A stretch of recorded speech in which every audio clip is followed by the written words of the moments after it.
There's no denying the innovation behind the creative minds at Capcom, however at times it feels that creativity felt stifled with classic Mega Man, this giving off the illusion that the company had grown complacent with the Blue Bomber altogether. In Capcom's early adolescence, it was safe to say Captain Commando took the reins early on as company mascot, taking the ball and running with it altogether throughout the late 80s into the NES era. So much so, the guy was plastered all over each new release. In time, however, Mega Man entered our households as he also would our hearts, and soon from then on truly embraced his place as the face of Capcom. All throughout the 90s, just as Mario, Sonic, and so many other casts of characters represented their brands, Mega Man was right there every step of the way, until all of a sudden, he wasn't. As the Mega Man World Tour swept the nation throughout the 90s and early 2000s, the gaming landscape would slowly begin to change, and with that change, so did the way our favorite companies developed their games. New game releases oftentimes became far more complex to work on, demanding many more resources to flesh out their next marquee title. As game development broadened, so did the expectations, and with technological advancements, those expectations would require much more expansive worlds to explore. With these larger-than-life AAA titles, many releases would soon after require patches and updates for corrective purposes or additional means to expand on their core concepts. Possibly an initial idea the developers had would eventually find a way to be implemented into a release. Many games would go on to give players optional DLC for additional content that may have initially been planned for release and didn't meet time restraints, or by means of additional fan services to further broaden the experience. Many of these concepts and ideas would require larger developmental windows that would find the next installment of your favorite series pushed back into the following holiday season. Hell, a game you may have been interested in throughout your high school days may not see the light of day well into college years or into your full-blown adult years. The simplistic nature of early software was a mere one-and-done ordeal, purchasing or renting a title that weekend for your favorite console and finishing it in time for class Monday morning. Many new releases require a real commitment to fully get into, almost as if you're in a full-on relationship with the series by the time you're finished with it. There's also a chance that final product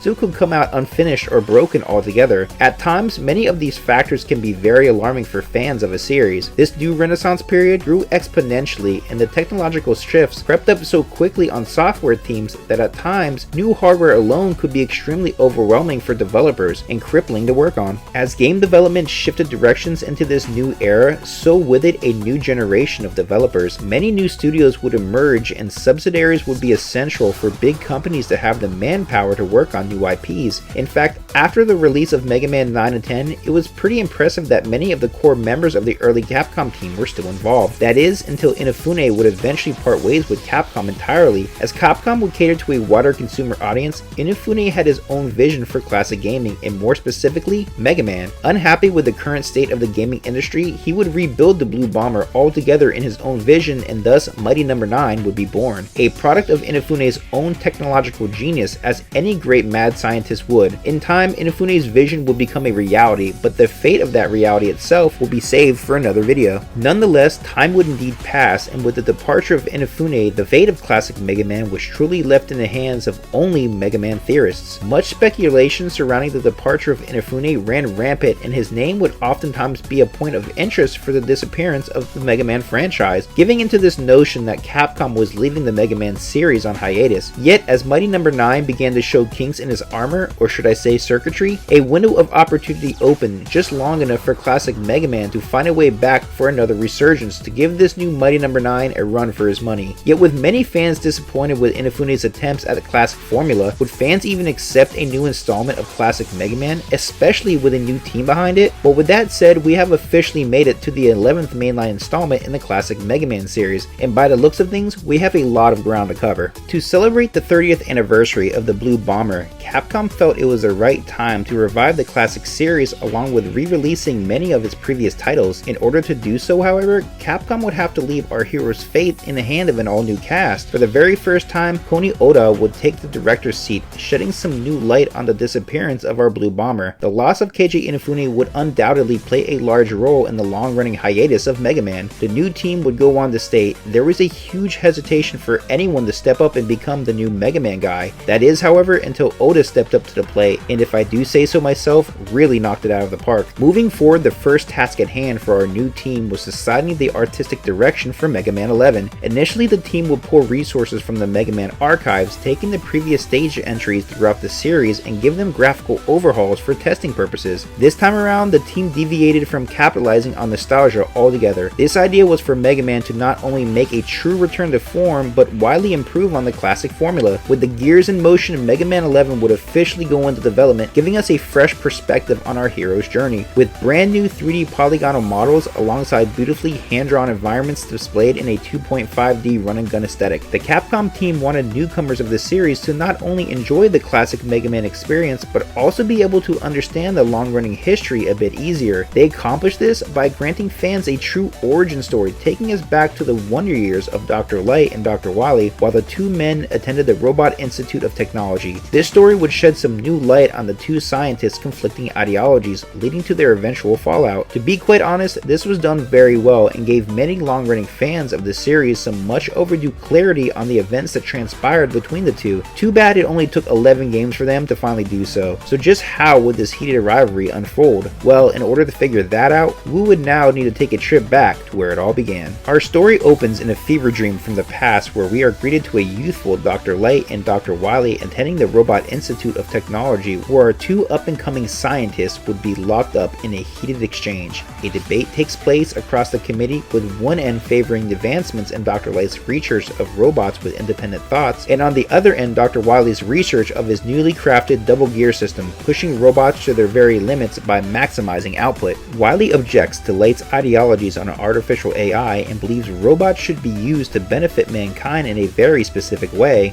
Wily, not being granted the opportunity to fully plead his case, has his research rejected in favor of Light's research. Due to being overlooked, Wily becomes fueled with rage and walks out on Light, vowing retribution. After waking from his nightmare, Wily begins to reminisce on his work on the double gear system and begins to formulate a plan to revive those blueprints once more. Meanwhile, back at Light Labs, the crew begins to work around the clock on Dr. Light's newest batch of advanced robot masters. Shortly after the team finishes up, Wily breaks into the lab, revealing to Light he has finally perfected the double gear system from his youth. Testing it out for the very first time, Wily puts the speed gear to the test and in an instant captures Light's newest creations, scoffing at Mega Man and company as he makes off with Light's latest work. As a result, Dr. Light would proceed to explain the double gear system in detail to Mega Man. This system was designed to heighten the user's abilities, yet may be fatal when overused due to the strain it puts on a robot's core, pushing those beyond their limit. With the world in jeopardy, Mega Man pleads with Dr. Light to install the double gear system on himself. Thus, Dr. Light would go on to work repairing Wily's original double gear prototype, incorporating it into Mega Man's arsenal to utilize its power to recover the stolen robots and bring down Wily's latest schemes. Mega Man makes his grandiose return to form with his latest adventure, equipped once more with his trusty slide technique and charge shot just how they should be. What makes this truly special though is that the charge shot has seen a bit of an upgrade since we last had it equipped. Now integrated with an all-new guard break feature that temporarily stuns shielded enemies upon delivery. When connecting, the after effects are fatal, leaving enemies unprotected momentarily for you to deliver some much needed additional damage before enemies regain their equilibrium. Rush also returns to aid Mega Man along his journey with his trusty Rush Jet and Rush Coil, now integrated in as standard features mapped to specific controller buttons, making your SOS call to Rush far easier than ever before. Activating or deactivating him on the fly, Rush's weapon energy is now shared among both adapters, so be mindful and consume with caution. I felt during this playthrough I ran out of Rush Jet far quicker than ever before. Yet the real meat and potatoes of Mega Man's arsenal comes through the brand new double gear system. There's a lot to it, so let's break it down slowly. So what exactly is this new double gear system that Mega Man is now equipped with? Well, it's essentially a dual core system that allows our hero to tap into an overdrive system shared between the two. Our first being the speed gear that allows the user to slow down time, granting you ample time to slide, jump, and maneuver your way through critical circumstances. Once you tap in, it's hard to stop. This new play feature is extremely resourceful, especially when in close proximity to an enemy where you have a marginal window for error. This comes in clutch in many key moments throughout, especially in boss battles where you will be eventually required to tap into it in order to dodge some some of the Robot Master's supercharged attacks. Oh, and by the way, they too come equipped with their own double gear upgrades. Our second being the Power Gear, granting Mega Man a far more powerful charge shot that not only doubles up the strength of your shot altogether, but can be used in conjunction with the Robot Master's special weapon to receive a supercharged version of their unique power. It's super satisfying tapping into the Power Gear and delivering a wave of destruction across the screen. The gears come with a trade-off in the event you overuse them, maxing out their cores.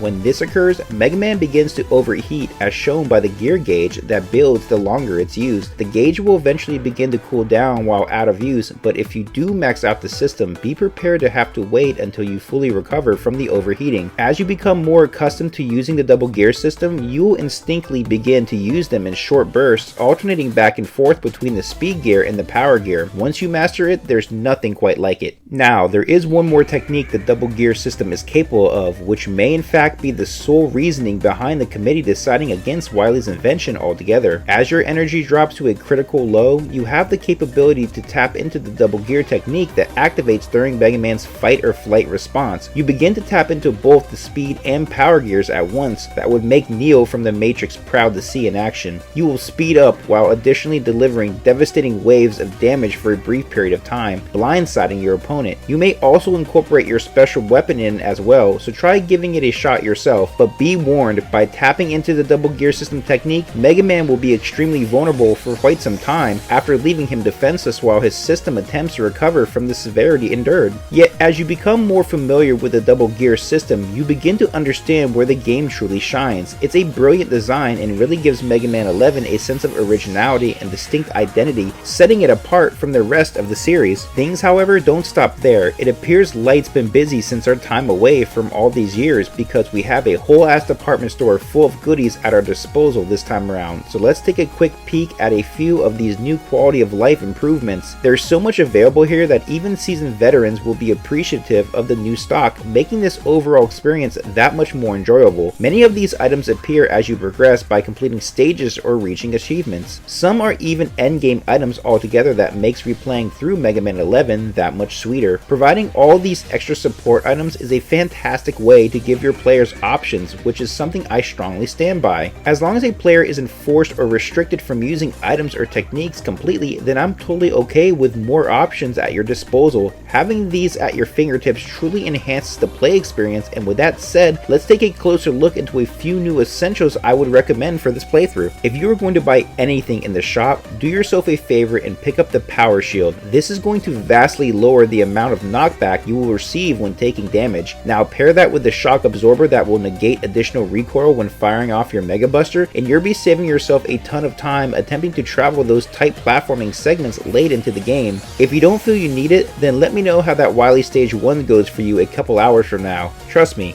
I can wait. Additionally, be sure to pick up the Speed Gear booster when it becomes available to you. This quality of life improvement allows Mega Man to move at normal speed while activating the Speed Gear. Pair that with the new Buster Plus chip, increasing the Mega Buster's overall energy output, making your projectiles larger overall, granting you the time and freedom needed to fire your Buster Shot off when ready. Be sure to upgrade your cooling system the moment it becomes available. This speeds up the removal of heat that causes a Mega Man to overheat, and additionally recharges your gear gauge at a much faster rate. Mega Man 11 breaks the difficulty down into 4 modes of play, differentiating between newcomer, casual, normal, and superhero. As with Mega Man 10 that took that level of challenge into consideration by adjusting accordingly in correlation to the degree of on-screen obstacles and items, grants the player several degrees of freedom to get you accustomed to the many obstacles that lie ahead. And for how lengthy these stages are, it really isn't a bad idea to implement a 4th difficulty altogether. The Robot Master designs of Mega Man 11 really grew on me with time. In my last video, I was a bit critical on the design choices for Mega Man 9 and 10, feeling as though scaling back much of their design choice somewhat limited their creativity altogether. I still stand by this, and after witnessing these new Robot Master designs, I think it only further solidifies that for me. The creativity here is on full display, cranking it into double gear. The Mad Explosion artist Blastman is a personal favorite of mine and is exactly what I've been asking for when it comes to creative freedom. Built specifically Ironically, to accompany his major motion studio, this larger-than-life attraction has a ton of charm to him. From his rich blue and red exterior to the way they designed his blast effects directly into his headgear, he's a fun fight and his weapon of choice does some killer damage as well. I also love Bounce Man, whom is like a cross between a child's Squishmallow plush and an inflatable wacky waving tube man you'd see outside your local car dealership. He was originally designed as a crash test bot, but just oozing with personality down to his vibrant color palette. He's just a really fun boss fight overall. You will be bouncing him off the walls of the stage in no time. I typically start off with this fight. Many of the robot masters have a distinct artistic approach to them that make them feel as if they are all specifically designed to complement one another. Many of them sharing more humanoid facial aesthetics that give them a bit more of an advanced robotic design to them. Just something about them feels in unison and not so much randomly thrown together to make a quick batch of 8. These robot masters' specific traits really stand out during gameplay, like Tundra Man's Dancing with the Stars entrance. His mannerisms are so expressive as he skates across the screen only to create large icy tundras to pierce through our blue hero. Blockman's shape-shifting abilities gives him the ability to transform midway through this encounter into a massive stone golem that brings down the house around you. This is why I felt it was so integral to advance the Mega Man formula moving forward. The 16 and 32-bit era really gave you the opportunity to expand on the various Robot Master themes, and you can see that level of creativity expanded on with many of these new creations. The way special weapons are introduced into your arsenal is quite fun as well. A new feature has been added that changes Mega Man's design to complement each specific special weapon equipped. This done by sporting brand new headgear and Mega Buster accordingly. Each special weapon dons a unique fit for our blue boy to rock. These special weapons are among some of my favorite thus far. Not only do you get your standard special weapon, but you also can use them in conjunction with your power gear for a supercharged rendition of them. I can't tell you how many times I would switch over to the block effect to rain down bricks from above to clear a ledge or a path. When equipping Bounce Man's weapon, I can easily clear out a horde of enemies and those residing in hard to reach locations. Torch Man's weapon feels like you're delivering a Hadouken and a Dragon Punch all the same. Flames rise up out of your Mega Buster only to come crashing down on top of your enemies. Tundra Man's Ice Storm is so satisfying, and utilizing it in conjunction with the power gear becomes a literal screen nuke. It also comes in clutch when avoiding those forest fires in Torch Man's stage. Blast Man's weapon almost acts like a heat seeker in a sense, clinging hold to your enemies only to detonate moments later. When powered up, I can deal some massive damage to the late game enemies with it. After Mega Man runs through his first 4 Robot Masters, we head back to Dr. Light, who explains a bit more in detail the history of the double gear system. Light begins to dive deeper into the events that led to his fallout with Dr. Wily and feels he could have properly prevented these events if given Wily the opportunity to express his ideas more in depth back at the Robot Institute. Wily felt robots would only be truly accepted if they exceeded human limitations and became heroes themselves with the invention of the double gear. Light, opposing the idea due to the extreme physical exertion the system has on robots, eventually helped persuade the committee's approval of Light's idea over Wily's, ending their long-running friendship. The stages throughout our journey is where this installment shows its most significant gains to date. These stages are lengthy, worthwhile, and chock full of unique set pieces that will have you learning new patterns each step of the way. Although they tend to run a bit long, the bulk of the game takes place within these 8 core stages. Looking ahead, you will have a very limited Wily Fortress to deal with, so I believe the Capcom team took full advantage of fleshing out the 8 stages, which, to be honest with you, I'm okay with. In the past, the Wily stages tend to drag on a bit, ultimately designed to extend playtime. Here the stages were lengthy, but never stale in delivery. Blast Man stage is a true gem, finding you traveling through a deadly amusement park that has stage props ready to implode on impact. It's here where I begin to appreciate the uniqueness of these fleshed out environments, stepping away from the traditional stage tropes. I love the way background pieces would interact within the environment, while Mega Man would set specific items ablaze to start a chain reaction, waiting for impact to advance forward. Blockman stage was another blockbuster for me, traveling through stone temples enriched with architecture that would crumble on sight. You navigate through the various stone structures as the stage becomes swallowed up behind you. The backgrounds are rich with life, and the small attentions to detail throughout is really appreciated. It almost makes you ask yourself, what took so long, Capcom? Again, I love the aesthetic of the earlier games, but I think in order for the classic series to truly evolve and remain relevant, you must utilize the advantages of modern hardware to truly flesh out the environments and tell a larger story through new set pieces and stage development. The musical score of Mega Man 11 was composed by Marika Suzuki, who made her lead debut on the Mega Man 11 project. The soundtrack itself was a pretty drastic change from the familiar chip chiptune set of the classic installments, yet I think this works very well here. A few of my standouts here are Blastman and Fuseman stage. My only major critique here is that the soundtrack at times begin to somewhat blend together between tracks. The soundtrack is very distinct in sound for a Mega Man game and very solid overall. After lying waste to the new class of robot masters, we cut back to Light Labs where Wily drops in to frustratingly give Dr. Light and company a piece of his mind. Revealing the location of his newest mechanized attraction, the Double Gear Fortress, he drops his coordinates on screen to challenge our Blue Bomber in a last-ditch effort to settle this debacle once and for all. I previously stated the last two Mega Man games drew heavily influence from the previous entries, more specifically Mega Man 2, while this Wily Castle is the perfect example of taking the central theme of the campaign and expanding upon the underlying themes by implementing new ideas that revolve around the experience. This portrayed right down to the very essence of this new Double Gear Fortress. This is perfection and how I love to see it done.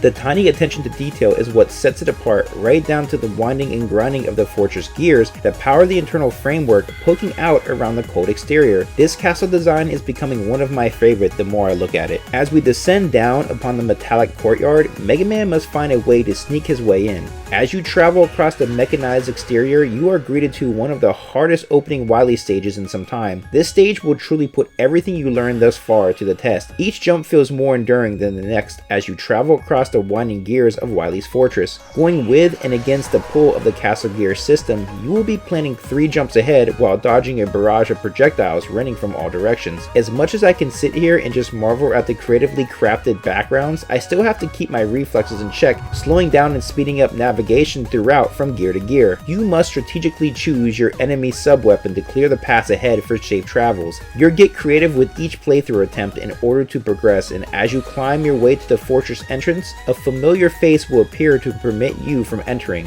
This updated Yellow Devil fight feels like a true welcoming addition to the long-awaited return of Mega Man. I love seeing it right down to the clever gear switch he has for an eyepiece, indicating that this Yellow Devil 2.0 is equipped with the latest and greatest double gear tech. He has some fun new attack patterns while still giving you as much of a hardcore challenge as ever before. Thankfully here, you have an assortment of health tanks to see your way through. Wily Stage 2 takes you into the depths of the Double Gear Fortress, finding you consistently on the run throughout. This stage is a breeze compared to the previous act, weaving through the corridors as the walls begin to cave in on you. This stage is oozing with some fresh new skull drip that only Wily himself could pull off as decor. His new tech incorporated throughout will give chase to Mega Man, so stand strong. The stage 2 boss is your typical Wily mid-fortress boss encounter that isn't anything special but also will keep you on your toes. He deals some heavy damage, and distinguishing his movement patterns will be the key to finding the opportunity to strike. Wily Stage 3 is sort of what you would expect with the traditional gauntlet of Robot Master variety, but what is strikingly odd here is there is no build-up to it. In most Mega Man scenarios, you typically have a lead-in to the Robot Master gauntlet, followed by Wily himself. Here, the 8 Robot Masters alone substitute the third stage entirely, and once you are finished with them, you go directly to Stage 4. Now, I have no problem with this whatsoever. I've always felt that the Robot Master gauntlet should be separated from the Wily fight due to the fact that it's primarily done so to stretch the game's runtime out a bit more. Yet some sort of boss fight or additional stage could have been included here, and really after this you just move on to Wily. Now in defense, I will say on the flip side, the longer stage format really makes up for the shorter castle. However, I really don't think adding one more stage to the endgame scenario would have hurt either. As Mega Man makes his way through the final stretches of Wily's fortress, you drop into what appears to be the castle mainframe. As you travel through the final hallways leading to Wily's chamber, the entire fortress's gear system is on display. It's an awesome sight to witness, shooting down the remaining infantry while you marvel at the craftsmanship here. The gears intertwine, powering the internal structure as you snake through the structure descending down into the heart of the chambers. It is here you finally come face to face with Wily again after all these years, now equipped with the latest in Wily innovations. The oversized skull-inspired hovercraft launches a barrage of heat-seeking missiles that will grant Mega Man footing to platform his way into range and pop a shot off at the hovercraft's weak point. As you strategically dismantle his new skull chopper, you find yourself going back and forth forth from gear to gear, slowing down time to gain footing and powering up to deliver a deadly blow. As his skullcraft begins to crumble around him, Wily does his thing, ejecting from within and descending down into his all-new double gear capsule. This fight is quite fun and finds you sliding and dodging a barrage of sinister gears that would make Metal Man's blades look like child's play. As you deflect an attack, Wily will begin to take damage until he eventually resorts to using the double gear system on himself. He begins to attack at lightning speed, requiring you to time your speed perfectly to get a shot off while Wily is in his double gear Kaioken state. As the gears turn and burn, time draws thin, firing the final shot off into Wily's plans, taking out his capsule for good. As MegaMan puts a cease and desist on Wily's latest plans, he starts his usual unworthy begging call, but in the end insists MegaMan only won due to using his own double gear invention against him. Dr. Light arrives in time to plead with Wily to atone for his actions, proving that MegaMan is proof they can accomplish great things together. Wily refuses only to flee the scene once more as Light and company gather up the fallen robot masters before the fortress implodes. As the team arrives home and settles in, Dr. Light tries out the double gear system once more on auto in a hilarious end scene of him quickly and painfully restoring the fallen robot masters, closing out our latest adventures. Mega Man 11 was a large step in the right direction for the classic Mega Man series. For the first time in a long time, the classic series felt fresh and new. I adore the classic 8-bit aesthetic, and although I wanted something a bit more outside the box with Mega Man 9 and 10, I still very much enjoyed them. However, I feel there's a reason that something on the scale of Mario Maker exists in the world of Nintendo. Nintendo still finds new ways to cater to their growing audience for those that enjoy the classics and others that want something a bit more modern, respectively adding in various new gameplay styles into the IPs over the years. Hell, even though it doesn't always translate that well for us Sonic fans, Sega finds a way to give us classic and modern experiences. As much as I love the early titles, I think you can still take the classic 2D experience and expand upon it, maintaining a sense of relevancy to the classic Mega Man. The blend of hand-drawn assets with a 2.5D approach was executed very well here, and all the character models looked lively and full of life. The Robot Masters once again felt like a big deal through their own unique double gear mechanics. Their animations were fluid and quirky, and their respective voices all creatively crafted to give each one of them a unique identity. The Robot Masters all had clever and creative new concepts which fleshed out stages with immersive surroundings that stretched the imagination. At times these stages could run a bit long, but for a much needed revival after almost a 9-year hiatus, the stage length was warranted. It felt I needed those long stretches to test my withering platforming skills during Mega Man's absence. With a much needed technological and mechanical overhaul, the series now felt like it was finally advancing. After using the double gear system,